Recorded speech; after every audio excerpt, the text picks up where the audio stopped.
فاعبد الله مخلصا له الدين ألا لله الدين الخالص.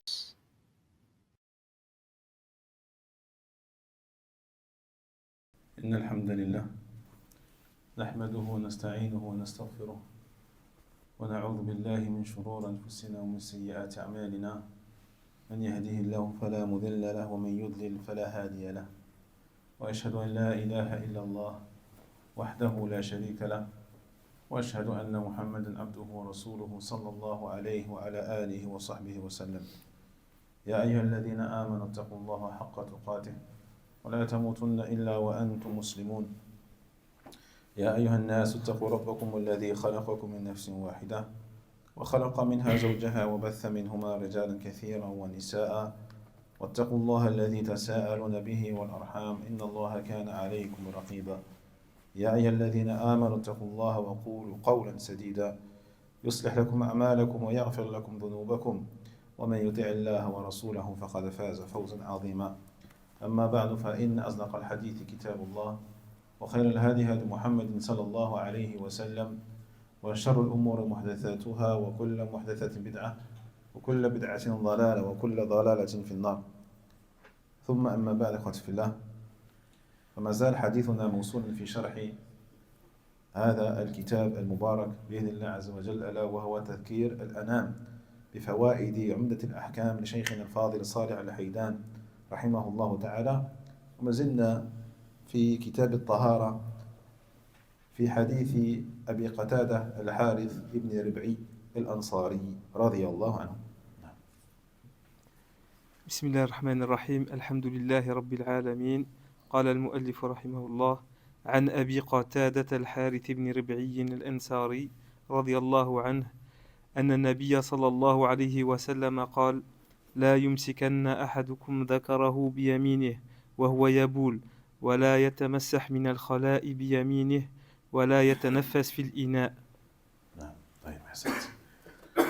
Donc on s'est arrêté la fois dernière, toujours dans le chapitre de la purification, sur le hadith d'Abu Qatada al-Harith ibn Rib'i al-Ansari radiyallahu anhu, qui a rapporté que le prophète sallallahu alayhi wa sallam a dit qu'aucun d'entre vous ne tienne ses parties avec sa main droite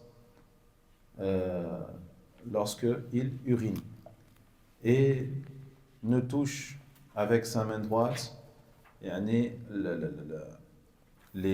la souillure lorsqu'il se purifie, et qu'il ne souffle pas dans le récipient.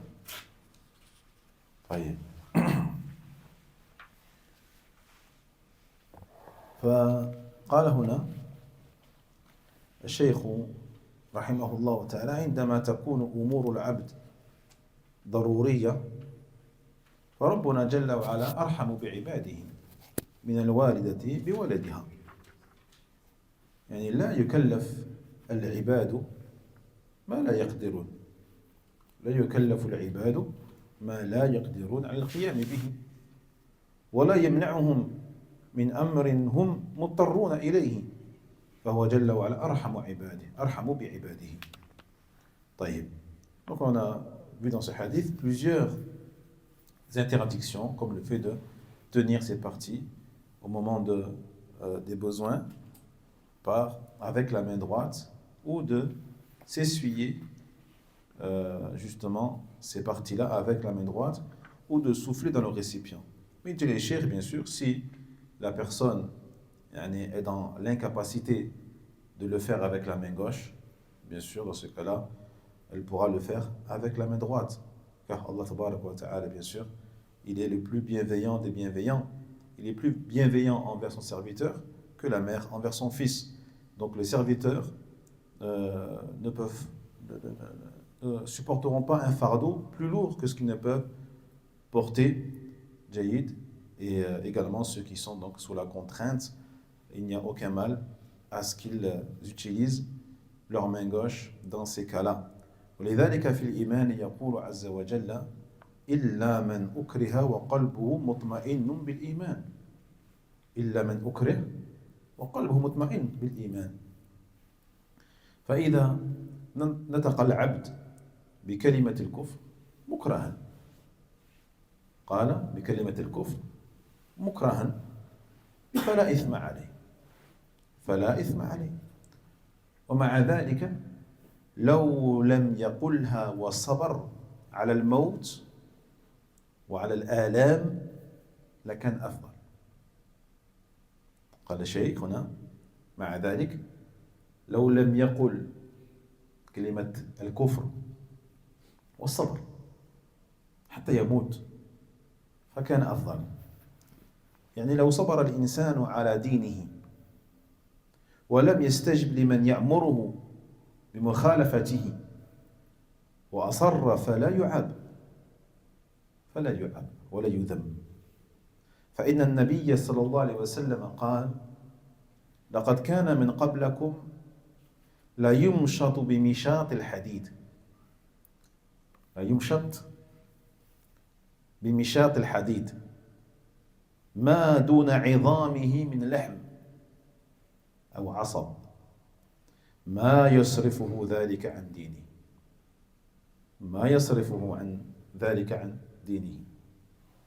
ويوضع المنشار على مفرق رأسه فيشق باثنين، فيشق باثنين ما يصرفه ذلك عن دينه. لكن هذا لا يلزم المسلم أن يفعله، أي ليس واجبا، ليس واجبا أن يصبر وهو مكره مضطر على فعل الكفر أو على كلمة الكفر. جيد. لكن لو فعله ما يقال إنه ارتكب حراما أو جرما، ما قلنا هذا. قلنا يعني نرجو له الثواب عند الله تبارك وتعالى والشهادة، والشهادة نرجو له الشهادة فلا يلم. لكن لو لم يصبر، لو لم يصبر وقال ما قال من كلمة الكفر فهذا جائز، هذا جائز لأنه مكره. واضح؟ نعم. Il dit les cheikhs, c'est pour ça que par rapport justement à l'iman, donc là on parle du fait d'utiliser sa main gauche dans l'incapacité d'utiliser sa main droite dans l'incapacité d'utiliser sa main gauche. Mais également par rapport à l'iman, la foi elle-même. Il dit Allah tabarak wa ta'ala, excepté celui qui est sous la contrainte mais dont le cœur est rempli de la sérénité de la foi. C'est-à-dire celui qui a prononcé une parole de kufr, qui a prononcé une parole d'incroyance sous la contrainte. En d'autres termes, on l'a forcé à la prononcer. On l'a forcé à la prononcer. Sous la menace d'être tué, sous la menace d'être torturé, et autre que cela.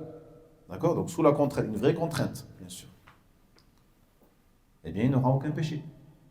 S'il prononce la parole de kufr, s'il prononce une parole qu'Allah tabaraka wa ta'ala a interdit de prononcer, il n'aura commis aucun péché, car il est sous la contrainte.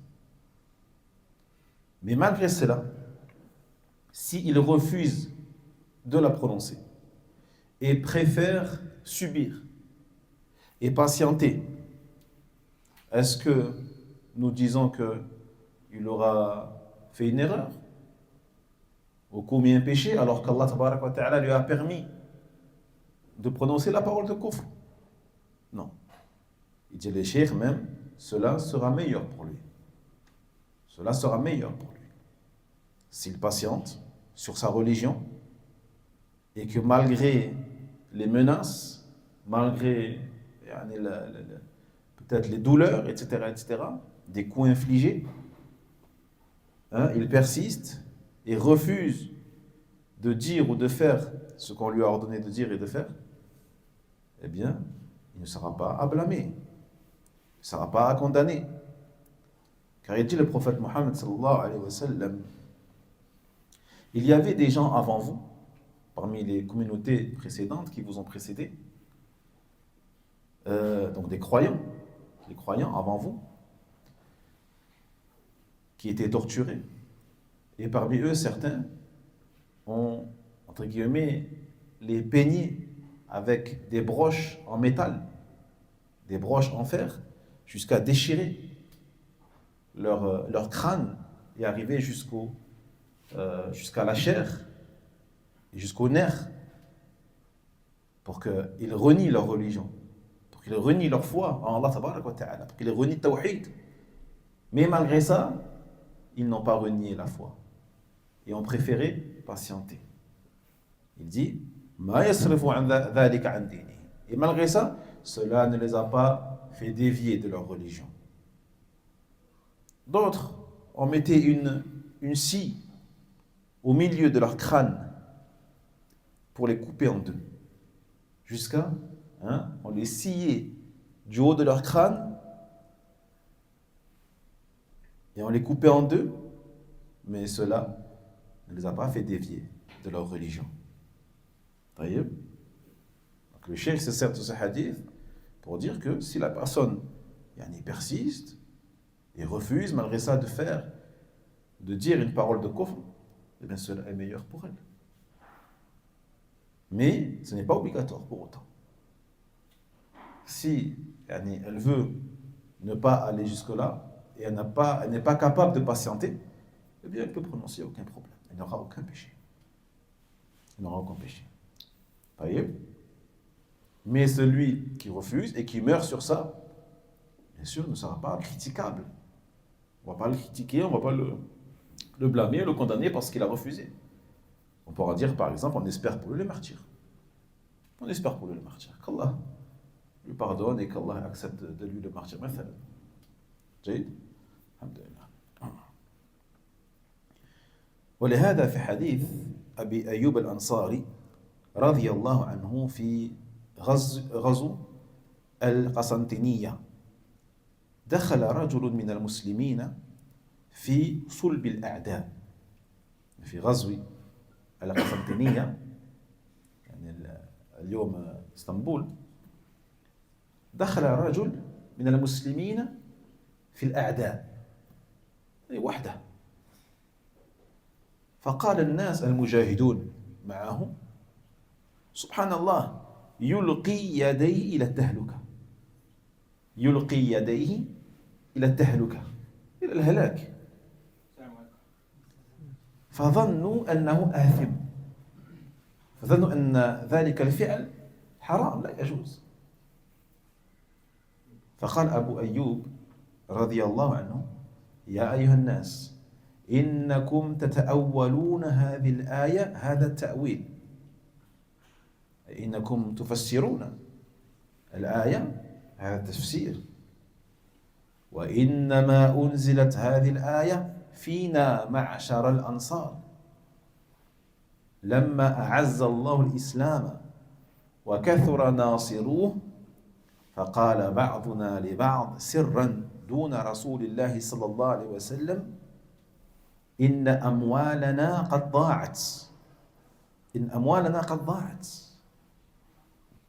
وإن الله قد أعز الإسلام وكثر ناصروه، فلو أقمنا في أموالنا فأصلحنا ما ضاع منها، فأنزل الله على نبيه صلى الله عليه وسلم يرد علينا ما قلنا وأنفقوا في سبيل الله ولا تلقوا بأيديكم إلى التهلكة.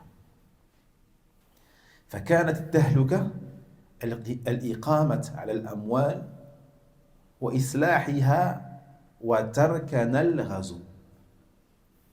هذه التهلكة، ترك الغزو وترك القتال في سبيل الله سبحانه وتعالى، هذه التهلكة. فبين لهم أبو أيوب أن دخول هذا الرجل المغامر في معمعة الأعداء لا يعيبه وليس من إلقاء الناس في التهلكة. القصد أن الإنسان لو ثبت بشدة على أمر دينه ولم يتحول لا يلام لكن لو التمس لنفسه عذرا شرعيا فلا حرج عليه ولا إثم عليه. Puis il rapporte un autre hadith, celui de Abu Ayyub al-Ansari radiyallahu anhu, lorsqu'ils étaient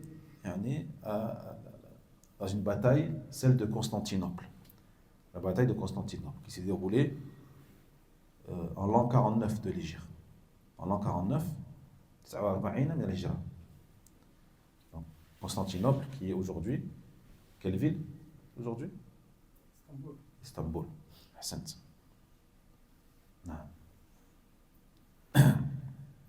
Et avant Constantine, c'était quoi avant Constantine? Avant Constantinople, c'était quoi? Masha'Allah. Masha'Allah. Allahumma barak. La famille. Puis il raconte, Abu Ayyub al-Ansari, durant cette bataille, un homme parmi les musulmans, il est parti tout seul. Et il est parti combattre l'ennemi tout seul. Il s'est retrouvé donc au milieu de la troupe ennemie. Les gens, quand ils l'ont vu, ils ont dit Subhanallah, yulqi yaday ila tahluka. Il se jette tout seul dans la mort, dans la perte. Subhanallah. Donc ils l'ont critiqué, ils l'ont blâmé. Et ils ont considéré qu'il a commis un péché en faisant ça. Qu'il a commis un péché en faisant cela.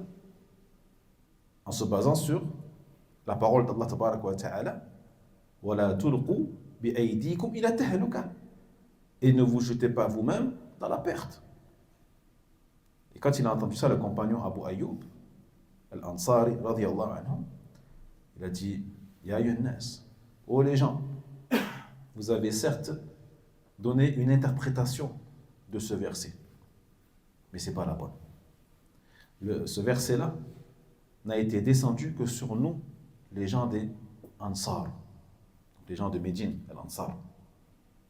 Lorsque Allah tabaraka wa ta'ala a fortifié l'islam et a fait que les musulmans se sont multipliés sur terre et que l'islam donc a été secouru et défendu par énormément de gens. Autrement dit, quand l'islam s'est propagé sur terre, cette religion est devenue forte sur terre.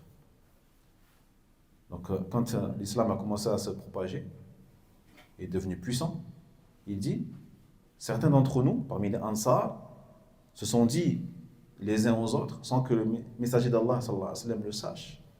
Il dit, on a perdu beaucoup de biens. Il fait des ghazawat, dans ses expéditions, etc. On a perdu beaucoup de biens, beaucoup d'argent. Et Allah tabaraka wa ta'ala, aujourd'hui, il a rendu puissant les musulmans et l'islam. Et beaucoup aujourd'hui, alhamdoulilah, protègent et défendent et secourent l'islam. Donc ils ont dit, si on s'occupait maintenant de nos biens et qu'on réparait ce qui a été endommagé ou perdu ou cassé, et qu'on s'occupe maintenant on va dire, notre vie matérielle, une fois que l'islam s'est propagé. En gros, si on délaisse maintenant la lutte, et les missions, etc., on arrête tout. Et c'est là qu'il dit Abu Ayyub, et c'est là qu'Allah tabaraka wa ta'ala a descendu sur son prophète sallallahu alayhi wa sallam pour répondre à leurs paroles et par rapport à leur volonté de faire cela. Il dit Allah tabaraka wa ta'ala wa anfiqu fi sabilillah, et dépensez dans le sentier d'Allah subhanahu wa ta'ala. Et n'arrêtez pas de dépenser dans le sentier d'Allah. وَلَا تُلْقُوا بِأَيْدِيكُمْ إِلَى التَّهْلُكَةِ, et ne vous jetez pas vous-même dans la perte. C'est-à-dire que la perte ici, ce n'est pas comme ils l'ont compris eux.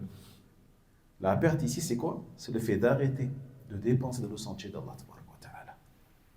C'est le fait de délaisser justement le combat, la lutte, que ce soit financièrement ou physiquement. Vous comprenez quoi? C'est pour ça qu'il dit à Abu Ayyub, donc tahluka ici, La perte, c'est ça. C'est le fait qu'ils s'occupent de leurs biens, de récupérer ce qu'ils ont perdu, etc., et de délaisser eh bien, la lutte dans le sentier d'Allah tabaraka wa ta'ala. Donc ici, Abu Ayyub leur a exposé le fait que cet homme-là, lorsqu'il est parti tout seul et aller combattre la troupe ennemie, eh bien, il n'a pas à être critiqué. On n'a pas à le critiquer. On n'a pas à le dénigrer.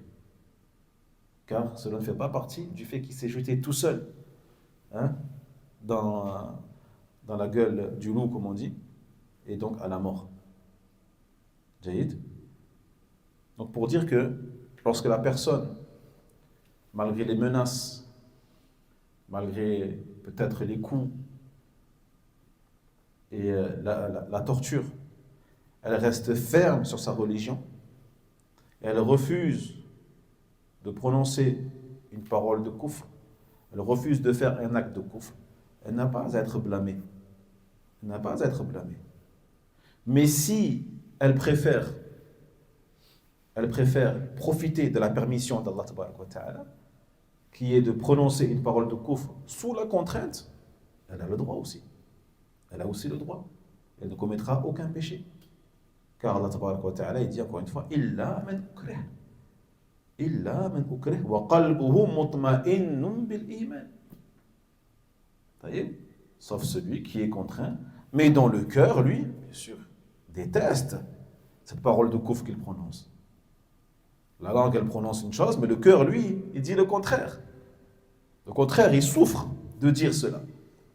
Et Allah, il le sait, ça. Allah, il le sait. On ne parle pas de celui qui ouvre son cœur au kufr. On parle de celui qui souffre de prononcer cela dans son cœur, mais qui le fait parce qu'il est contraint à le faire. Il est contraint à le faire. Lui, il n'a aucun péché, il n'a aucun mal.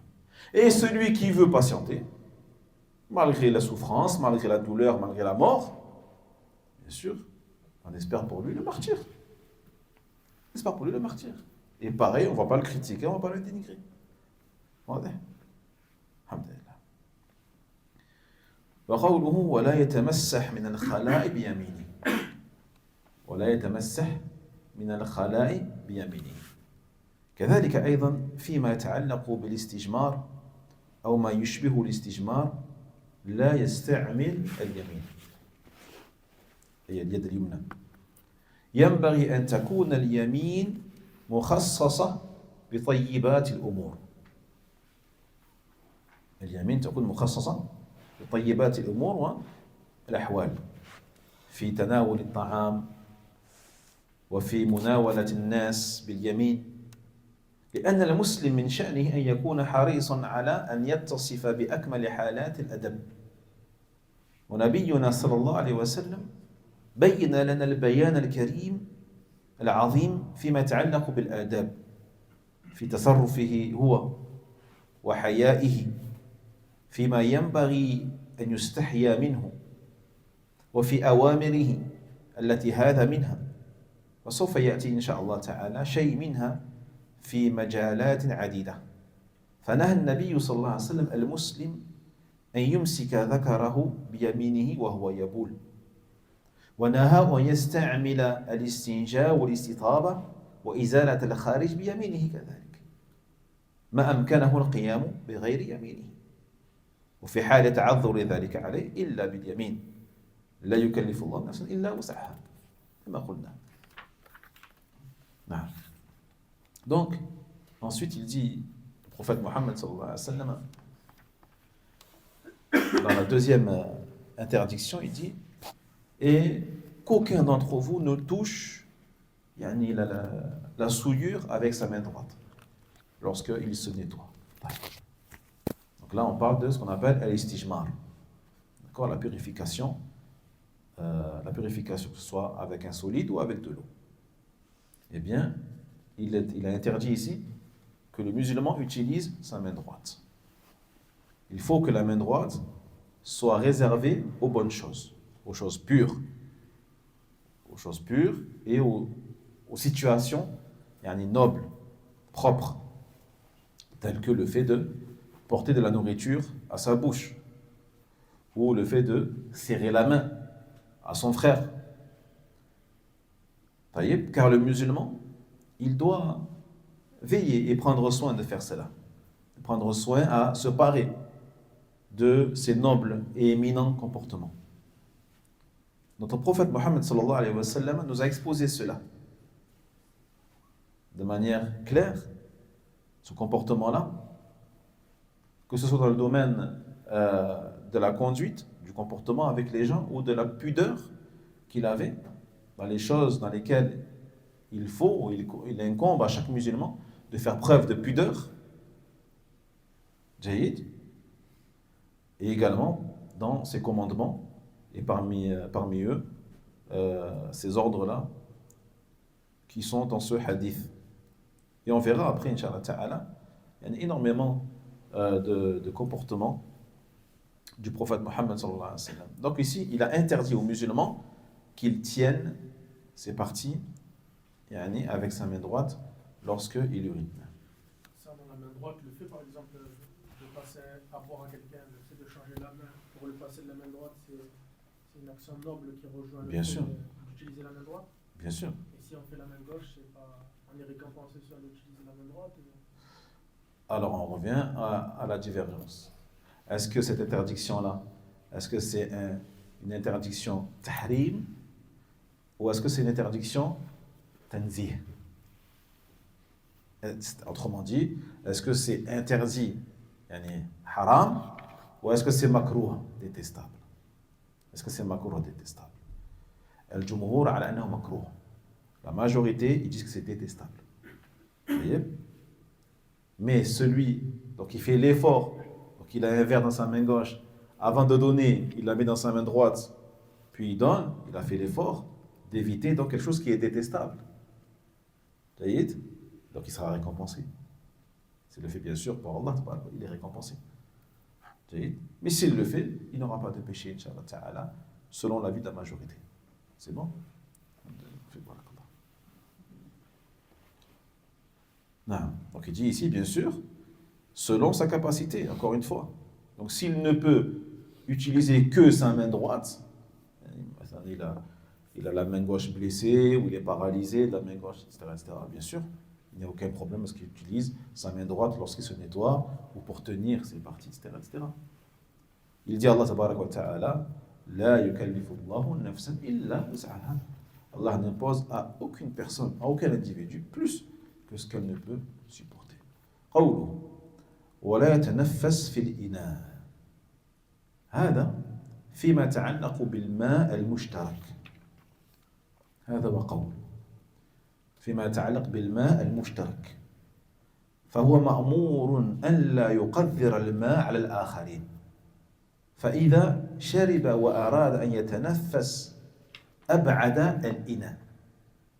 طيب، شرب ثم أراد أن يتنفس أبعد الإناء، أبعد عنه عن فمه وتنفس، ثم رجع الإناء وشرب مرة ثانية، ثم أبعد عنه عن فمه وتنفس، وهكذا. لأنه إذا تنفس في الإناء فإنه يقذر الماء على نفسه، فقد يخرج مع النفس بعض الشوائب وميكروبات وبكتيرات تحول بينه وبين شرب الماء، وقد يراه آخرون وهو يفعل هذا الفعل فيكرهون ويتقذرون ذلك الماء. Et puis la dernière interdiction dans ce hadith du prophète Mohammed sallallahu alayhi wa sallam, il dit et qu'aucun d'entre vous ne respire dans le récipient. En gros, yanfukh, ne souffle, si vous voulez, ne souffle dans le récipient. Comme il a été rapporté dans un autre hadith où il a interdit al-nafkh. La tanfukhu fi at-ta'ami wa ash-sharab, ni dans la nourriture, ni dans l'eau. Voyez? Donc ça c'est, il dit le cheikh, ça concerne l'eau qui se trouve dans un récipient qui est partagé entre plusieurs personnes. Voyez? C'est-à-dire que si c'est un verre qui ne t'appartient qu'à toi, que tu es le seul à boire dans ce verre-là, le cheikh il voit que c'est pas interdit. Lakin al-asah, mais ce qui est le plus juste, c'est que même si c'est ton nom à toi, ne le fais pas quand même. Ne le fais pas. Non, ma question c'était, par exemple, des fois la soupe et le soir, comme ça, j'ai remarqué que soupe de parents, c'était ma question. Eh non, يدخل في ذلك. Ça rentre dedans aussi. Ça rentre dans l'interdiction de souffler, même pour refroidir la soupe. Même pour refroidir la soupe. Des fois, c'est pour les enfants, donc il ne faut pas le faire. C'est mieux de ne pas le faire. C'est mieux de ne pas le faire. Sauf si l'enfant il est fatigué, il va aller dormir, vous êtes pressé de le faire manger, etc. Et comme on a dit, c'est une interdiction de karaha, de détestation. Donc si tu le fais, c'est pas. Tu n'es pas un pécheur si tu le fais. Mais c'est mieux d'attendre. Tu attends, alhamdoulilah. Et si ces deux choses-là ont été citées dans le hadith, c'est-à-dire que c'est ça en fait, c'est pour montrer le fait que souffler sur la nourriture ou la boisson, c'est quelque chose de sale. On va y arriver, Inch'Allah. On va y arriver. Taïb. Donc ici, le prophète Mohammed sallallahu alayhi wa sallam nous a donné l'ordre de ne pas souiller l'eau, entre guillemets. D'accord? De ne pas souiller l'eau, entre guillemets, avec notre souffle ou notre salive, etc. Par rapport aux autres. Donc si la personne, lorsqu'elle boit dans le récipient, elle a besoin de respirer, elle fait comme le prophète Mohammed sallallahu alayhi wa sallam. Elle éloigne. Elle éloigne le verre, d'accord, de sa bouche, elle respire. Et après, elle ramène le verre à sa bouche et elle boit. Et ainsi de suite. Jaïd, afin de ne pas, encore une fois, venir souiller l'eau pour soi-même et pour les autres également. Jaïd, parce que toi aussi tu peux être touché par les bactéries, les microbes que tu as mis dans ton verre. Jaïd. C'est pour ça qu'il dit ici, le cheikh, il se peut que sorte avec le souffle, avec l'âme, ce souffle-là, eh bien des choses, des nuisibles, des choses nocives, telles que les microbes, etc. Et on a vu que des maladies, bien sûr, se propagent à travers la salive, à travers la respiration. On a vu notamment pendant la période de Covid.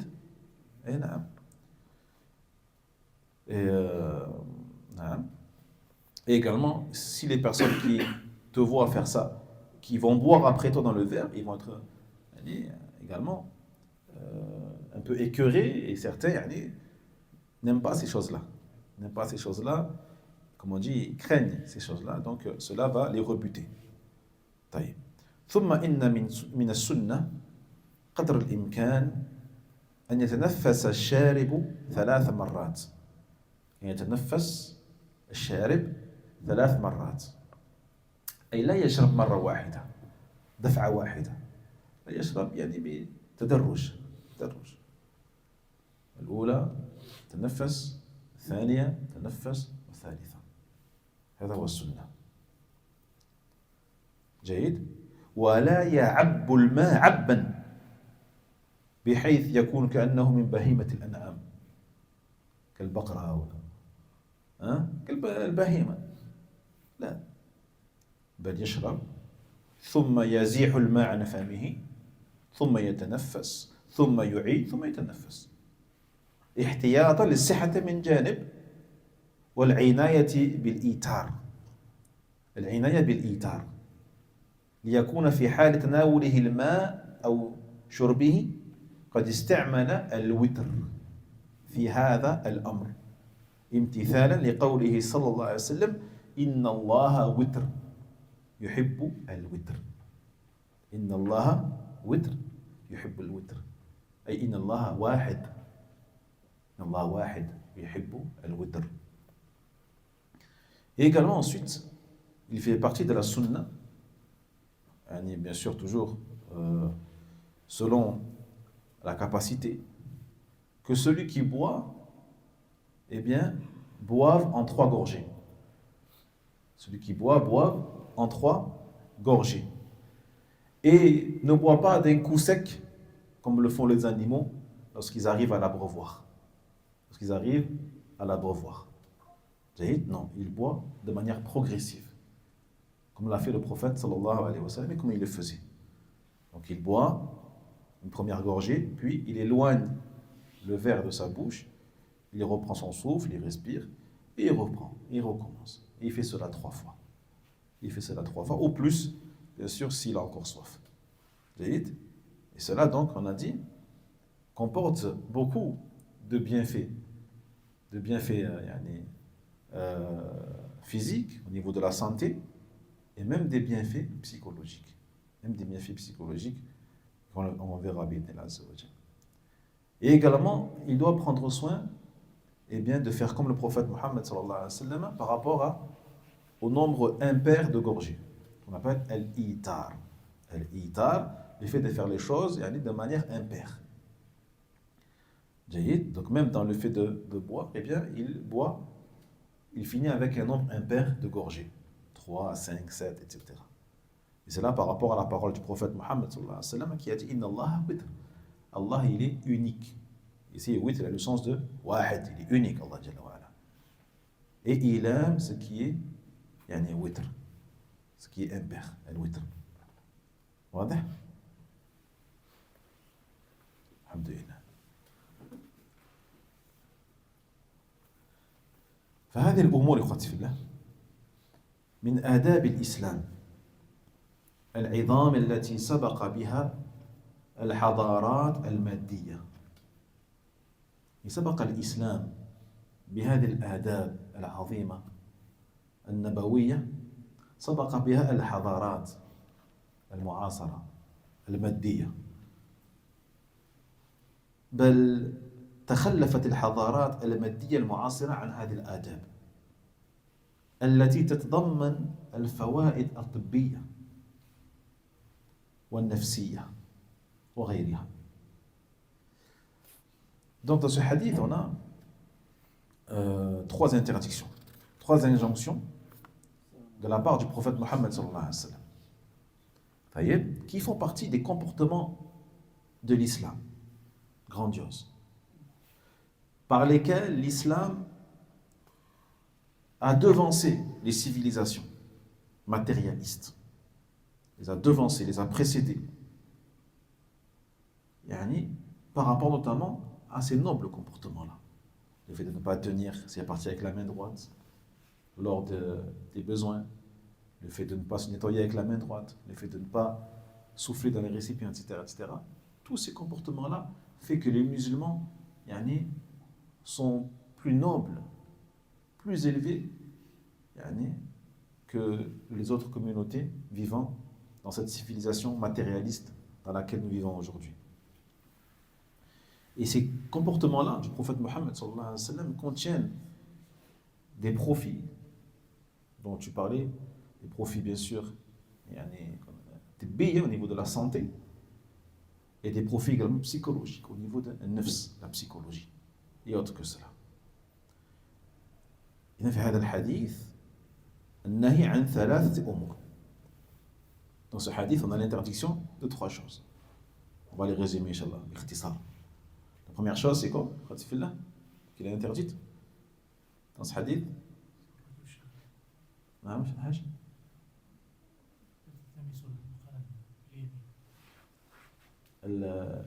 الإمساك الذكر باليمين عند البول. طيب، أحسنت. طيب، إمساك الذكر باليمين حال البول. إمساك الذكر باليمين حال البول. Ensuite, donc la première chose qu'il est interdite, c'est quoi? Le fait de tenir ses parties au moment des besoins. À la main droite, pardon, avec la main droite, bien sûr. Ensuite, il est interdit quoi? Istijmar bil yamin. Il est interdit le fait de se nettoyer avec la main droite. Et puis, التنفس في الإناء, le fait de souffler dans le récipient. واضح؟ أي نعم.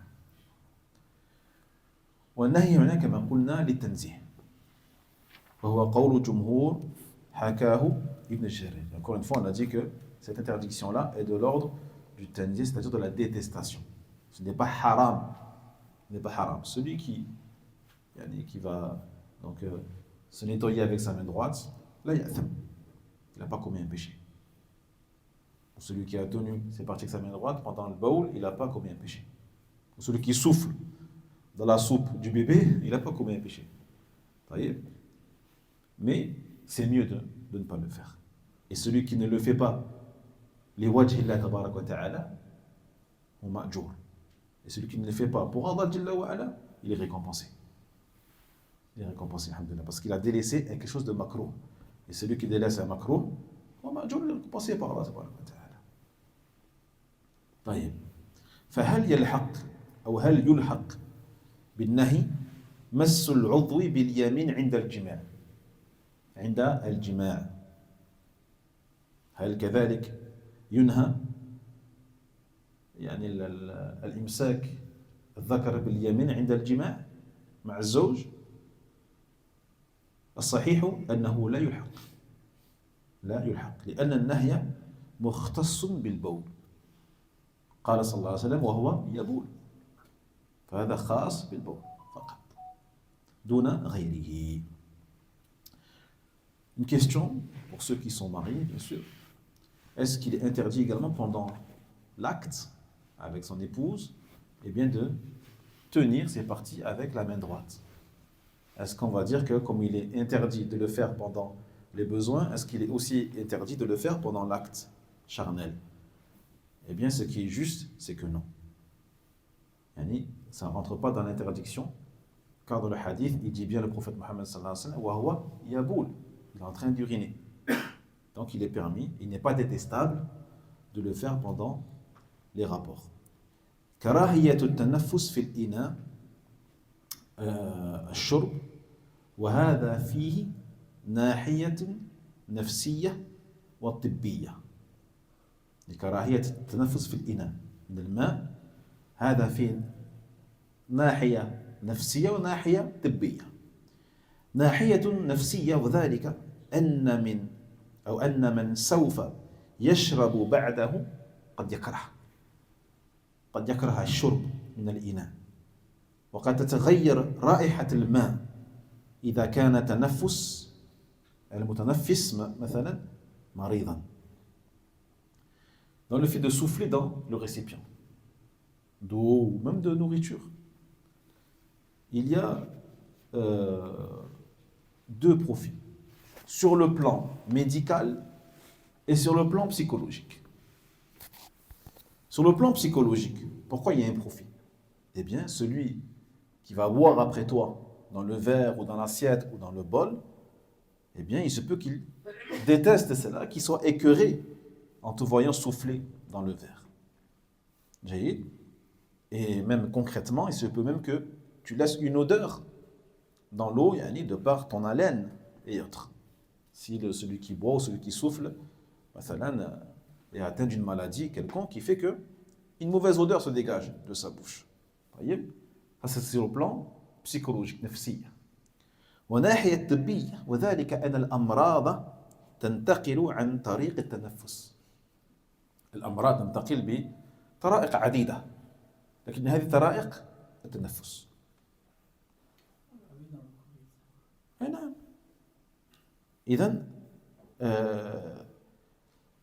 ناحية طبية للشارب نفسه، إذ أنه إذا أبعد الإناء عن فمه تنفس بهدوء ثم يشرب مرة أخرى. ولهذا كان رسول الله صلى الله عليه وسلم يتنفس في الشراب ثلاثا ويقول إنه أروى وأبرأ وأمرأ. رواه مسلم. Et sur le plan médical, cette fois, eh bien, comme on l'a dit, les maladies se propagent notamment par la respiration, par le souffle, par ces micro-postillons qui sont invisibles à l'œil nu, mais lorsque tu parles, tu rejettes ces micro-postillons-là qui peuvent être vecteurs de maladies, comme vous le savez, et c'est comme ça que d'ailleurs que le Covid notamment s'est propagé dans le monde.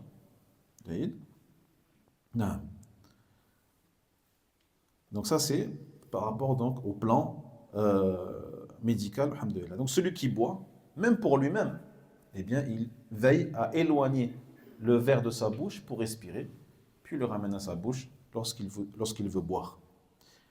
Et sur le plan médical également, eh bien, le fait quand tu fais cela, eh bien, tu vas boire doucement, progressivement. Et vous savez que le fait de boire trop rapidement, trop vite, en une seule et grande gorgée, c'est mauvais pour la santé. C'est mauvais pour la santé. D'ailleurs, donc, sur le plan médical, il est aussi bon de boire progressivement, comme il a fait le prophète Mohammed sallallahu alayhi wa sallam, thalathan, en 3 fois. Une première gorgée, puis tu respires, une deuxième, puis tu respires, et une troisième. C'est sur le plan, donc, on a dit, médical. Et sur le plan religieux, eh bien, le fait de terminer sur un chiffre impair, parce qu'Allah Jalla wa Ala, il aime le witr. Wa hakadha. Naam. Et il a même dit le prophète Mohammed sallallahu alayhi wa sallam, il dit le fait de boire comme ça, hada arwa. Donc c'est plus efficace pour étancher la soif. Tu étanches plus vite ta soif en buvant comme ça qu'en buvant d'un seul coup. Certains ils vont boire par exemple une canette entière, ils vont la vider en une seule gorgée. Ça existe ça. Ou une bouteille d'eau, une gorgée pour il la vide. Une gorgée. Ça va la fausser. Et ça c'est mauvais pour la santé. C'est mauvais pour la santé. Et en plus, tu étancheras plus ta soif en buvant doucement qu'en buvant comme une vache. Puis il dit wa abra. Wa abra, c'est-à-dire c'est mieux pour préserver as-siha justement, pour la santé. Wa abra wa amra, pour faciliter donc la descente de l'eau, du liquide vers les organes. Taïeb, arwa, abra ou amra.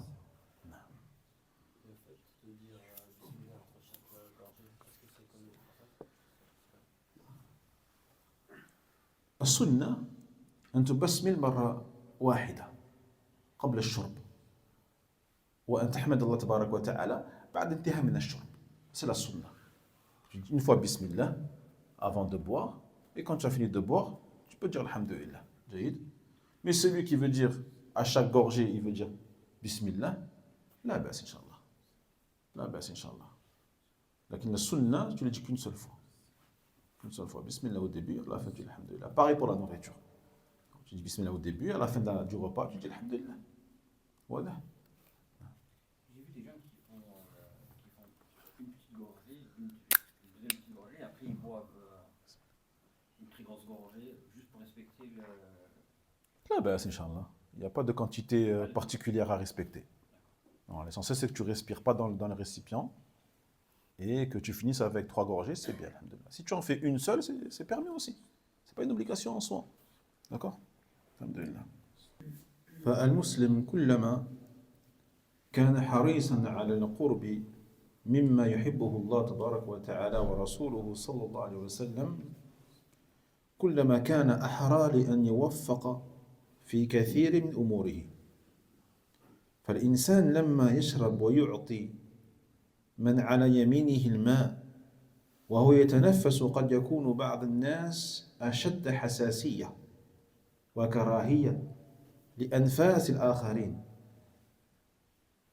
لتنفس الآخرين، وقد يكون في نفسه أيضا بخر، هي رائحة، فيعلق في الإناء رائحة كريهة ويتقذر الماء على الآخرين. وصلوات الله وسلامه على نبيه صلى الله عليه وسلم الذي ما ترك أمرا من الأمور التي توجب المحبة بين الناس وتعودهم أحسن حالات المؤاخاة والمجالسة والمصاحبة إلا وقد بينها صلى الله عليه وسلم. Et pour finir, le musulman donc doit faire attention, il doit veiller à faire tout ce que Allah il aime et tout ce que son messager sallallahu alayhi wa sallam il aime. Le prophète il aime boire en faisant 3 gorgées, en respirant à l'extérieur du récipient, du verre, en finissant sur 3 gorgées ou un nombre impair.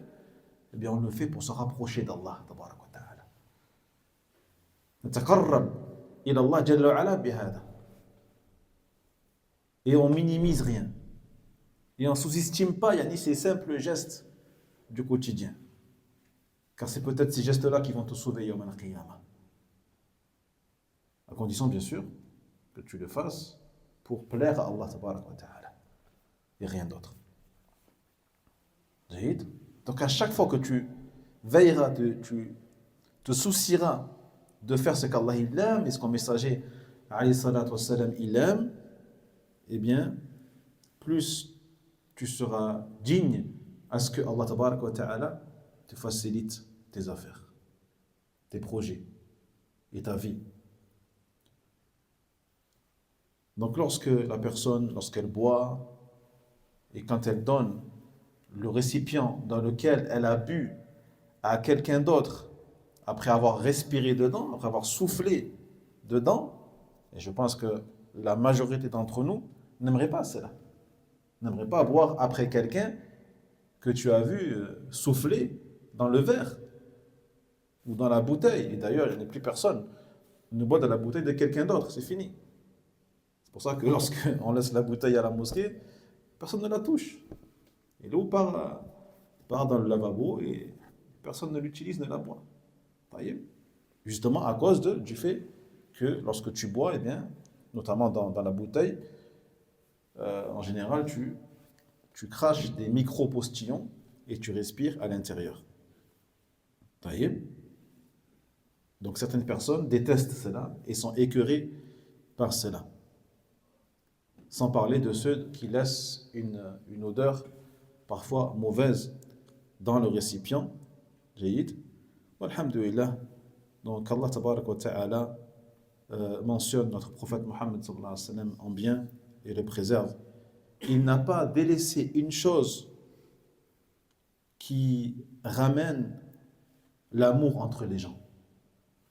Toutes les causes pouvant préserver l'amour entre les gens, la fraternité, la cohésion, l'entraide, la sociabilité et tout ce qui peut également éloigner toute forme de détestation, de vexation, ou de rancœur, ou de haine, eh bien le prophète Mohammed sallallahu alayhi wa sallam nous l'a exposé, nous l'a montré. Afin de préserver encore une fois cette fraternité, cette amitié, cette bonne compagnie que l'on doit tous avoir les uns avec les autres. Mais pour cela, il faut faire des causes. Il faut faire des causes. Pardonner, fermer les yeux face aux erreurs des uns et des autres, ne pas trop être susceptible, patienter, tolérer, faire attention à ce qu'on dit pour ne pas vexer la personne, faire attention à ce qu'on fait et ne pas souffler dans le verre de ton frère avant qu'il ne boive. Cela fait partie également des petites causes, mais qui sont là pour consolider cette fraternité et la préserver. Alhamdulillah, nas'alullah jalla wa ala yaj'alana min al-muslimin, min al-ikhwan al-mutahabbin baynana. Nous mettons parmi les musulmans, les croyants qui s'aiment les uns et les autres pour Allah subhanahu wa ta'ala. هذا والله تعالى أعلى وأعلم وسبحانك اللهم وبحمدك أشهد أن لا إله إلا أنت أستغفرك وأتوب إليك بارك الله فيكم